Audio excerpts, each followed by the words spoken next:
तर अमरनाथमधील बर्फाचं शिवलिंग 5 दिवसात वितळलं. भाविकांची गर्दी आणि वाढतं तापमान याचा हा परिणाम. गेल्या वर्षी यात्रा सुरू झाल्यानंतर 8 दिवसांनंतर हे शिवलिंग वितळलं होतं.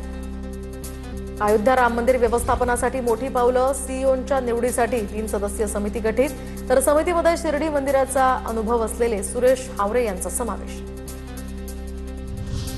दिल्लीच्या नोएडामध्ये मध्यधुंद तरुणाचा पोलीस जीपवर बसून गोंधळ. तर व्हिडिओ सोशल मीडियावर व्हायरल. दारूच्या नशेत या तरुणानं पोलिसांसोबत हुज्जत घातली. संबंधित तरुणाविरोधात पोलिसात गुन्हा दाखल. इंग्लंड विरुद्धच्या तिसऱ्या T20 सामन्यामध्ये टीम इंडिया 76 धावांवर ऑल आऊट. भारताचा 125 धावांनी मोठा पराभव. तर दरम्यान मालिकेमध्ये इंग्लंडची 2-0 आघाडी. मेसीची अर्जेंटिना फिफा विश्वचषकाच्या उपांत्य फेरीमध्ये धडक. तर इजिप्तवर 3-2 थरारक विजय. विजयानंतर लिओनेल मेसी मैदानावर भावुक. राज्यात पुरामुळे लेप्टोस्पायरोसिसचा धोका. दरम्यान संसर्ग रोखण्यासाठी आता आरोग्य विभागाकडून तयारी. साचलेल्या पाण्यातनं लेप्टोस्पायरोसिस या जीवाणूजन्य आजाराचा धोका. अंगावर खरचटलं अथवा जखम असल्यास पाण्याचा संपर्क टाळण्याचं आवाहन.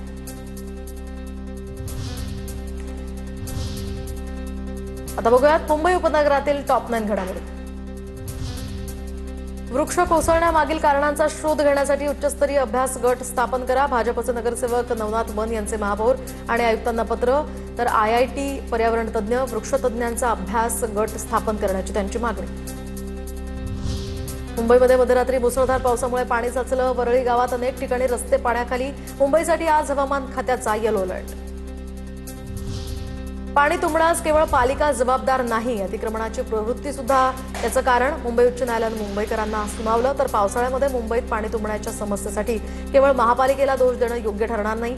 न्यायालयाचं स्पष्टीकरण. भिवंडी शहरातील दुंदानगर भागामध्ये एक मजली चाळीवर 40 वर्ष जुनं झाड कोसळलंय. झाड कोसळल्यामुळे चाळीतील 3 जण जखमी. मुसळधार पावसामुळे शहरातील अनेक भागात झाडांची पडझड. भिवंडीमधील डम्पिंग ग्राउंडवर शहराबाहेरील ऑनलाईन विक्री केंद्रावरील खराब भाजीपाला टाकल्याची घटना. जनतेच्या आरोग्याशी खेळणाऱ्यांवर कारवाई व्हावी. नगरसेवक रोहिदास वाघमारे यांची मागणी. बदलापुरात पावसाची विश्रांती. मात्र कर्जत परिसरामध्ये पडणाऱ्या पावसामुळे उल्हास नदीच्या पाणी पातळीत वाढ. उल्हास नदी धोक्याच्या पातळीजवळ सध्या. मिठी नदी प्रकल्पाचं 96% काम पूर्ण. तरी खर्चात 21 कोटींची वाढ. सुधारित प्रस्ताव स्थायी समितीसमोर सादर.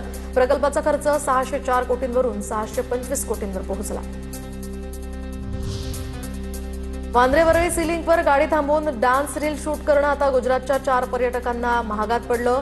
SUV कार थांबवून रील शूट केल्याप्रकरणी पोलिसांकडून गुन्हा दाखल. 4घांचे ड्रायव्हिंग लायसन्स पोलिसांकडून जप्त. मडच्या कोळीवाडा समुद्र किनाऱ्याजवळ संशयित जहाज आढळलं. संबंधित यंत्रणेकडून जहाजाचा मालक कोण याचा तपास सुरू. यामध्ये 3 दिवसांपूर्वीच गोराईच्या मनोरी या बीचवर सुद्धा एक संशयित जहाज सापडलं होतं.